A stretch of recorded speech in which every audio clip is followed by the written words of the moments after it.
Ladies and gentlemen, welcome to another Bulletproof For BJJ podcast. I'm JT, and I'm here with Mr. Worthington. What's up, guys? Thanks for being here. Mate, it's an interesting topic, this one, because it's been discussed a lot, and I actually have been a little apprehensive to talk about it. You have been. Because I don't want to talk out of piece. I can only talk from my own experience and friends of mine. And it's how to train with women. Because the feedback we've been getting is women are getting left out. You know, you show up to class, you're ready to go, and the guys duck you. Like there's an awkwardness there because maybe guys don't know how to navigate that territory, whether it's rolling too hard or rolling too light, or it's just maybe they just don't know you. And so it's quite a strange thing. And in such a male-dominated culture, which Brazilian Jiu-Jitsu is, I mean, we're going to have a very general chat today because we don't have any real explicit rules on how to do it. Just probably like a bit of a guide. Yeah. I think it's an important chat to have. We had someone message through that was like, hey, I'm a woman, I'm the smallest person in the class, and I always get picked last for rolls.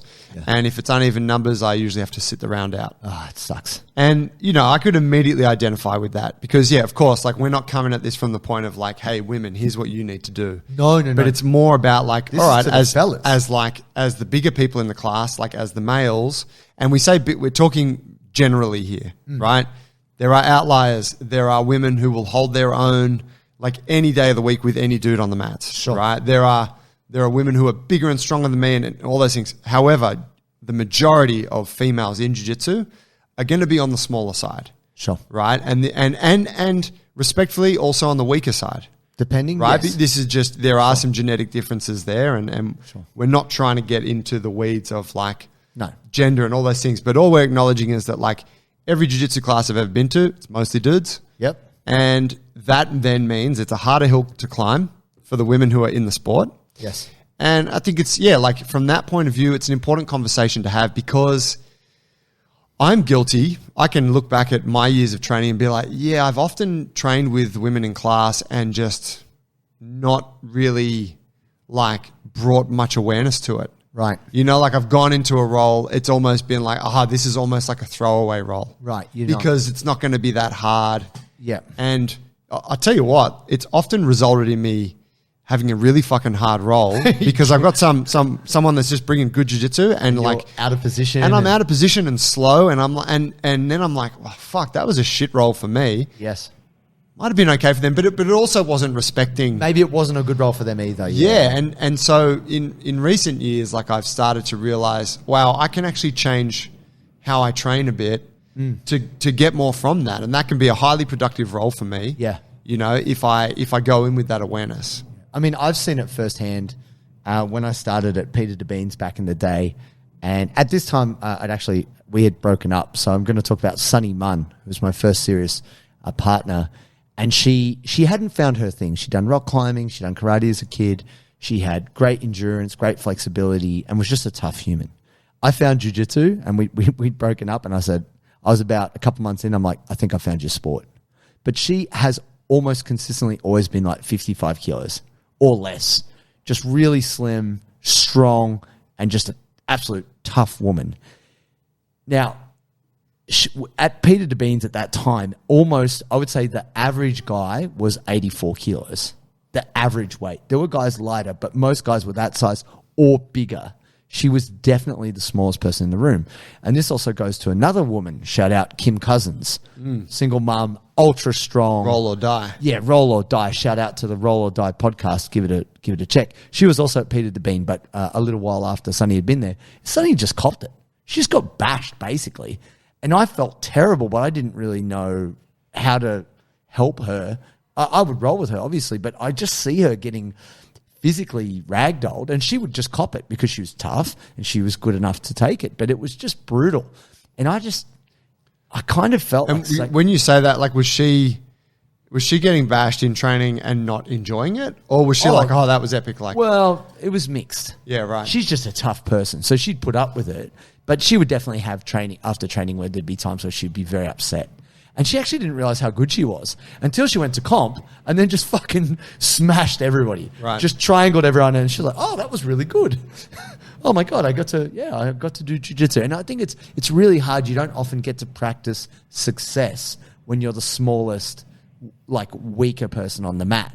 Yeah. You know, you never really experience winning roles much. Yeah. And I think the great thing about the way jiu-jitsu has evolved now is there is more smaller people, male or female, and if the gym is big enough, sometimes, and we were very lucky at Absolute, they would split the mat. So you had men and women rolling together on one side and men and women rolling on the other side, but it was evenly bigger matched. group, smaller group. And I think that worked very well. Yeah. But what I wanted to say, to Sunny's credit, she just took it. But not everyone is that tough. You know, and she got injuries too. But I think it's very challenging because also if you're a blue belt dude and your coach is just telling you to roll hard and then you get a woman and you don't know, if you've never learnt to play nicely, maybe, and I'm not making excuses here, I'm just saying might be a cultural thing, that if the coach is like, nah, she's the same as a man, you know, it's even respect. It's not a fair game. Kill or be killed in here. Yeah. And Which a lot of jiu-jitsu is, yeah. Some gyms have that. And I'm not saying that women can't bring that heat. But if you're new to a gym and you haven't experienced such intense physical encounters, that can be pretty traumatic in some ways. Yeah. So I guess I look at it from two ways. One, very tough for a lady coming into such an intense situation. But two, it can be weird for guys because they don't necessarily know how to navigate that. Yeah. I would say like in dude's defense, it's like there's no, like, you know, there might be dojo rules. There's no rule around this. Yeah. And it's actually like I think it's kind of naive to think that people will figure it out because you look at the prevailing culture in jiu-jitsu, it's like go hard, like win, like get position, like, you know, and if you look at these days, like gyms that are very competition driven, right? It's all about the performance. Yes. So I think it's really important. It's an important thing to look at. It's kind of like the concept of flow rolling, which I just remember my coach talking about it, but I'm like, no one ever taught me how to flow roll. No. And it's something that like you need to give it some time to learn how to do it. I still can't do it. It's its own kind of practice. It is difficult. Yeah. I guess you get so attached to like holding position, keeping position, not getting swept. But I was pretty lucky. I got taught probably around purple belt, like how to just roll and not win. Like you're not actually, it's not proper. It's not jiu-jitsu in the sense of winning and earning position. It's about I do a movement, you follow a movement, and it's kind of, there's like a dance element to it. It's kind of like you allow them to do something and they allow you to do something. You might go to a triangle, but then you let it go. Yeah. Person passes, you got to, you know, and you can do that with anyone of any size. It actually takes a lot of energy because you've really got to control yourself to not crush the other person or, you know. So I think part of why people struggle with the whole idea of flow rolling is you've got to be, you've got to restrict yourself. Yeah. You can't unleash. You can't just dump somebody or give them your full weight. And that might not feel very satisfying. That's why often when someone says, hey man, you want to have a light roll? Turns into war. Yeah, bro, let's go light. I mean, look, from my point of view, I've always found it very hard to separate my jiu-jitsu from my athleticism. Sure. And I think this is because your jiu-jitsu is your athleticism, Joe. Well, I would say the opposite, right? My athleticism is my jiu-jitsu. Like exactly. It's you know, it's kind of like that's something that I have, right, in my physicality, and so that's always been a part of my jiu-jitsu. You use it, of course. Yeah. Now, if we look at someone maybe who's done as much jiu-jitsu as me, but they came and they didn't have an athletic base. Sure. And let's say they did, so they weren't naturally strong and whatever, like fast and incredibly agile and I mean supremely coordinated. It's just like bears a stunning resemblance to Ryan Gosling. And, right. Yeah. You know, all these things, if you will. But like that person then is going to build a form of jiu-jitsu that doesn't rely on this athletic base. Yes. And I would like personally, because I found that hard to switch off, for me to roll with someone who is smaller and weaker than me. Yes. Weaker, I don't want that to sound derogatory. Weaker and not as strong as I am. Not as strong as you. Right? They might be strong for their size. Exactly. But comparatively, not so much. Yeah. That's going to be tough, right? Yes. And so I'd like to say that I'm getting better at it. And in the last couple of years, I've been able to find ways to do that. Is that something you've ever encountered? I guess I've been. You like to use a bit of your henchness in your jiu-jitsu? No, I use my henchness, but it's always appropriate to the person. So I was pretty lucky early on in the journey. I had people way higher up the chain and bigger than me be merciful to me, like have someone sweep me, but then not fully crush me, or they use their strength and size just to very casually tie me in knots, you know? They weren't like hard and fast with it. And I was like, wow, I feel powerless, but I don't feel brutalized per se. It's like, yeah, I'm tapping now, but like I didn't really have a way to beat them. But also I didn't feel like I was getting... getting mauled. Yeah, I wasn't getting attacked. But I've also experienced that as well. And I think over time I actually felt like I was very lucky. There's a guy called Rosendo... what was his last name? He was a Brazilian champion, and he was one of the guys at Cobrinhas, and he was like one of the first high-level black belts who just cruised with me. He let me do my jiu-jitsu, and it was just like amazing. It made me happy. I was like, wow, I didn't beat him at all. He didn't really beat me either. Like he outpositioned me, but he let me try and play my game. And it just, as a blue belt, I was very grateful, but also I was shocked. I'd never had that experience of not just being bashed by a higher belt. And it made me... Was he drinking your Gatorade or something in between rounds? Like, what was he taking that you didn't see? He did give me his phone number after class. No, he's like, hey man, you want a no-gi roll later? No, it was just... I think he was tired. Yeah. I think he was looking for a rest round, and I was exhausted too, but we just kind of rolled, and I was like, oh, how amazing that he could be merciful like that. And it made me think it's possible, and I had learned it over time. So when I'm rolling someone, I always try and roll appropriate to the person. And I'll give up position, I'll do whatever. I'll be like, oh, maybe I'm working my escapes here. Or maybe I just won't do any submissions. I'll just control position. And I'll just do weird shit. I'll play around. I'll make it a bit more fun. I'm not going to be patronizing in any way. I mainly save that for higher belts who think they're really good. That's when I start freestyle rapping on them while I'm passing their guard. But when it comes to like white belts, blue belts, smaller, male or female, it doesn't really matter. I always try to use more control. I think that's because the most dominant thing you can see is somebody just controlling the other person in the rollers, kind of sweeping them at will or doing whatever. And it doesn't have to be hard, doesn't have to be fast. You can outposition someone and control them technically without physically beating them up. Yeah.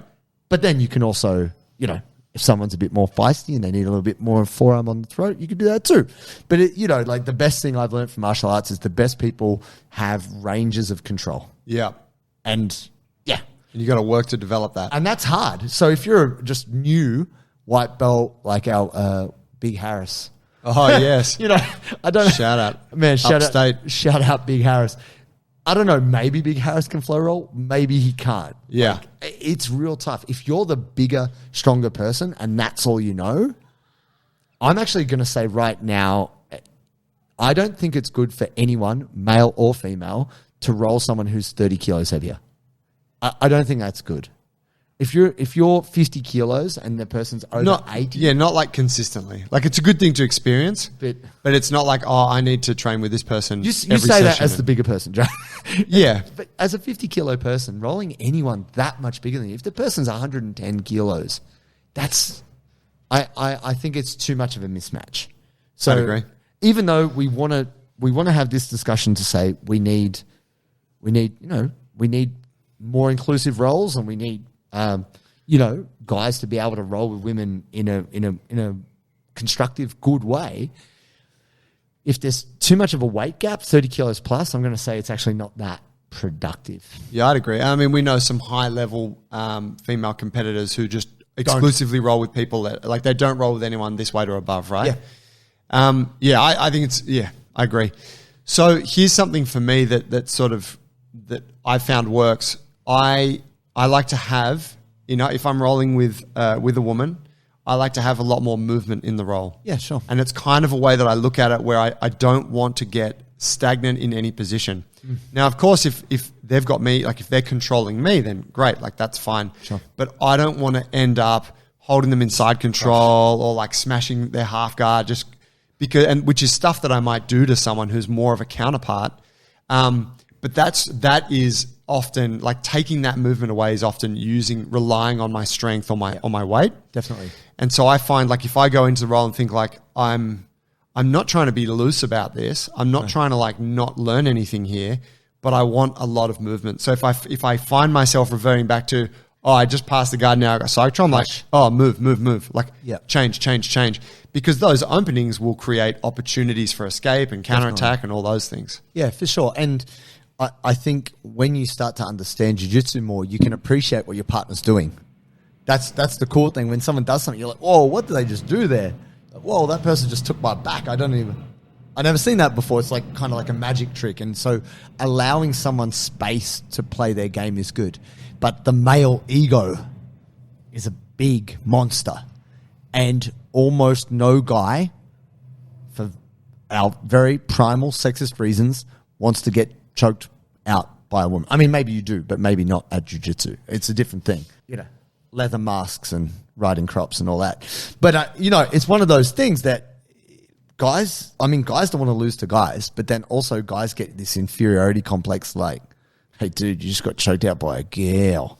And it's weird. That's the real danger zone, isn't it? When you're fresher in the journey, like you're in your first few years. I don't want to look like a pussy. Yeah, and you do have a strength and a size advantage, but she's actually better than you in that moment. She passed your guard, catches you. And it's like, how does that guy? Because I think it's a fine expectation, like appropriate for us to go, bro, you're a black belt, you know how to control yourself, right? But to say to like a one stripe blue belt, man, like relax, like you need to, it's like, is that asking too much in that moment? It's going to happen, right? It's going to happen. It's very challenging. How do we work with that? Talk about like de-escalating a role. So, I've always gone as hard as I could on my coaches. When I roll my coach, unless they're preparing for a tournament, I would try and kill my coach because I'm like, I got to show my coach I'm using what they taught me and I'm good. But my coach Dan Cherubin, he would roll me with one hand, or he would just use his feet, and that was one way that he would use his skill against whatever fury I was bringing to the table. Yeah. Another way that I see like Lockie rolling, he will use less grips. And you had mentioned this, Joe. Was it Joe? Yeah, Big Joel Costello. This. He said when he rolls with a woman, he likes to never grip fully on the gi. He would just grip like one or two fingers. Yeah. So he's kind of balancing out the grip strength. Yeah. And when I heard that, I'm like, that's a fucking great suggestion. Or if it's no gi, it's like it's not fucking death grips. Yeah. And you might find that you naturally just go death grip, they try and break it, it doesn't break, and then you go, I'm death gripping. Yeah. I'll let the grip break. Yeah, for sure. Yeah. Well, what I've noticed with Lachlan Giles, like he classic kind of like mind trick move where he kind of lets you go where you think you're being successful, and then he turns it on you. He's actually an Aikido master. Yeah, he trapped. I thought I was winning, and he turned it on me because he's actually seeing if his counter to giving you, he kind of gives you a bit of rope. Like, like you go as far down this as I think I'll let you go, and then I'll counter you. Right. And sometimes it doesn't work, but most of the time it does. And he gets so good at those things. And I think it can be seen as an opportunity to not practice positional dominance. Like maybe let them work their attacks, because who says that their attacks are so great? Yeah. Like I will often let white belts get me in bad positions. And I'm like, well, are you that good at this attack? Like, do you think you can actually finish this? And then I'll like get out and laugh at them. No. But I mean, that's a hugely effective thing for you to do, because you're not inclined to do that with another black belt, right? Not at all. You might sometimes, but you're not going to go, take my back and let me see if I can fight out of this. Nah, unless it's like part of training. Yeah. But I think if we just think about, because most of the time, if we think about any kind of exchange, physical confrontation is an escalation. how can we take it back to it being like a game or playful and it doesn't mean that you're disrespecting the person. You're not like being condescending or anything like that. Like I hate that. You're not being limp. No. Like you're not just like not doing anything. No. Right? You're just changing you're changing kind of the frame that you're looking at this exchange through. Which is, I think if you've always only thought of jiu-jitsu in one way, that can be difficult. Yeah. But if you can look at it like, I'm not trying to win this role, I'm actually go the other way and go, I'm actually trying to lose this role, but not lose it badly. Like, how can I do this? How can I lose the role and not get tapped? Well, is it lose or is it I want to work some different positions? Yeah, well, I guess, sorry, that's probably... Explore some different parts of the role. Yeah, poor phrasing on my behalf. Maybe work a game that's not your game. Yeah. Like, I really like that. I know to say one of my training partners at Balmain, shout out to Sarah, I like to work some new shit against her. Yeah. And it's actually often stuff that she's better at than me. All right. So I'll go leg entanglements and stuff. And I can just if she catches the heel, I can usually use my shitty escape combined with my brute strength to escape it. Yeah. But we can have this exchange and I'm like, this is mad because I actually probably wouldn't want to work on this with one of the athletic dudes that's trying to win. Yeah. Right? Or maybe you couldn't, they wouldn't give you room. Yeah. Because they're so intent to beat you. Yeah. And that's and they're going to catch that shit and then you're tapping. Yeah. And versus I can stay in there and explore the position more. Yeah. And she's getting to explore it as well. Yeah, that's cool. And I think that idea of an exchange, I think that's a really key phrase here. Because don't get me wrong, if you're trying to be a world champion, you have to be somewhat selfish with your training. But if you're training and you think of training as learning, which it is an exchange between two people. So if both of you can walk away from a role going oh, okay, all right, I feel like I understand something better, or maybe I need to work on something, and both of you can get that, other than that guy's just a dick. That's not what you want to come away with. So I think it is hard, but you have to lean in on the sharing thing of I got to give this person a chance to work something. And I think the more that we start to approach our jiu-jitsu, and we've talked about this before, with more open communication. Because I think the next step, I want to talk about cultural differences now. This isn't a jiu-jitsu thing. This is life.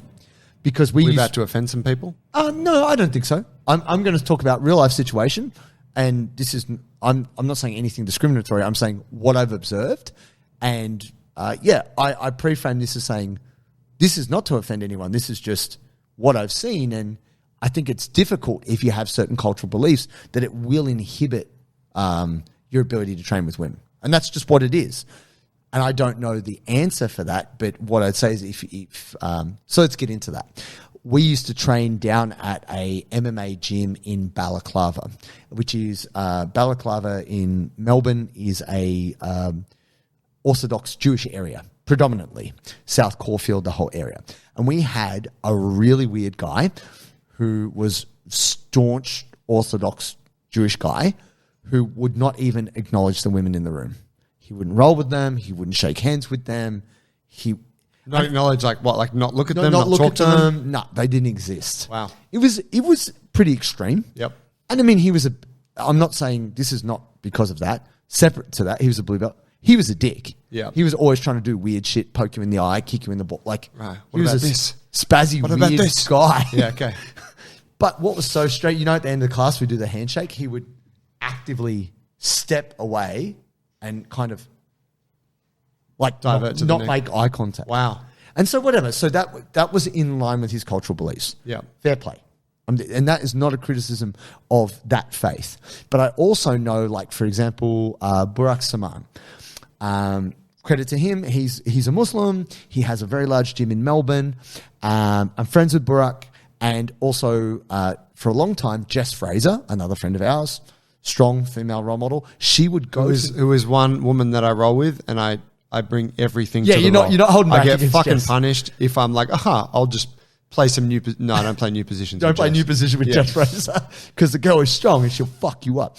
But if you've rolled with her, you know that. But what I was going to say is for a long time, she would go there and she would coach the women's team, which is cool because in their gym, the men and the women don't train together. Right. And that's a direct reflection of the Islamic people's faith. belief. Yeah. Yeah. And that, full respect to that.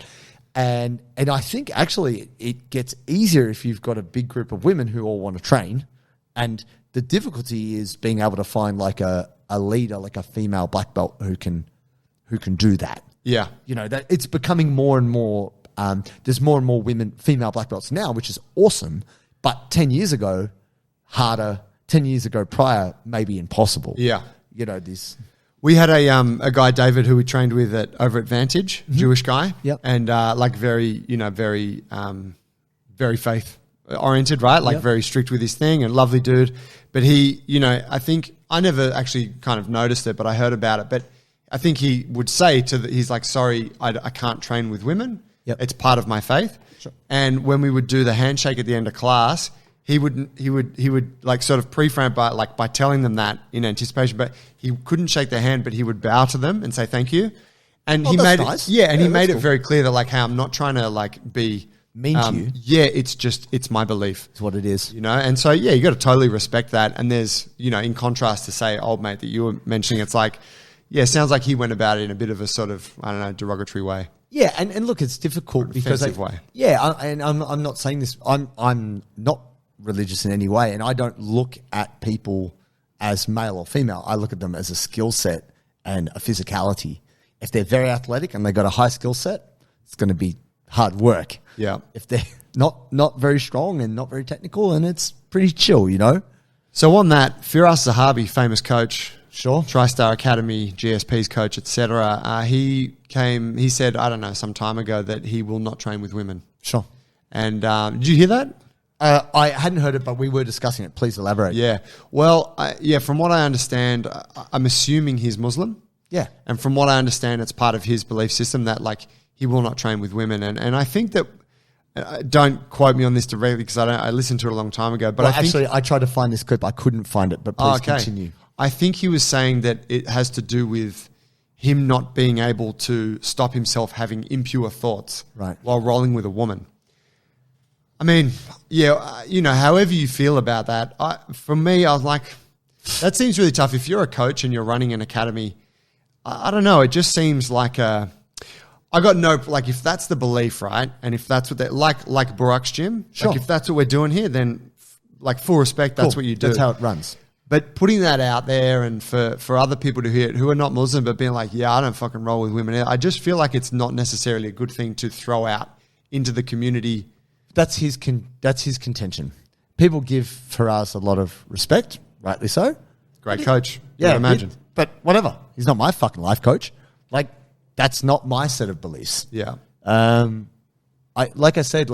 think I don't fully agree with how the Miaos approach their jiu-jitsu, but very interestingly, Paula Miao in interview had said, I don't look at an opponent with emotion. I look at technique versus technique. Now, they're probably, borderline autistic. This is them happy winning worlds. Those guys are fucking, they're a train wreck as far as like emotional interactions go. But I thought that was very interesting as an approach to jiu-jitsu. He's not angry with his opponent. He's not emotional towards his opponent. He's trying to work his technique against that technique, and it's a problem to solve. Yeah. And I thought that was really interesting because it takes the emotion out of it. It takes gender out of it. It's just working your game. And I very much try to take that approach. I mean, I'm very conscious that I'm a dude, I'm a heavyweight, all these different things. But at the end of the day, provided that both people can walk away uninjured and feel like they got to do their thing. Got something from it. That's cool. Because I've also had shit rolls which were pure ego where I just went, just don't lose. Yeah. And just, nah. Like I got chest to chest half guard and we're staying here for 8 minutes. Yeah. Which is the and worst. You learned something, but the thing you learned is don't do that again. That was fucked. Yeah. Yeah, that was dumb. So like looking back at the way I used to approach rolling with women, I used to just like it was like a throwaway roll. It was like, oh, go on then, let's have some fun. And I'd just be doing stupid shit. And that was not the right approach. It did not help my jiu-jitsu develop. All it did was probably help me pick up more bad habits. Yeah. And it also probably arguably didn't help my training partner at all. Yeah.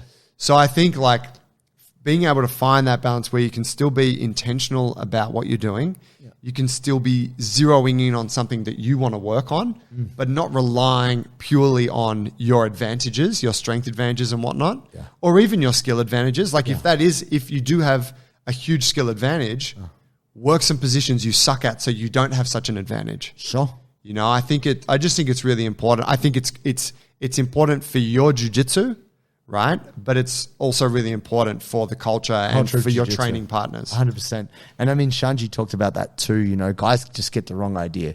Too much testosterone. Like often women are nice to you in jiu-jitsu because of jiu-jitsu. It's not because they like you. You know what I mean? Like guys get this weird, I think that chick's crushing on me. Right, yeah. Showed her that sweep. She fucking loves me. It's like, no, dude, that's not how it is.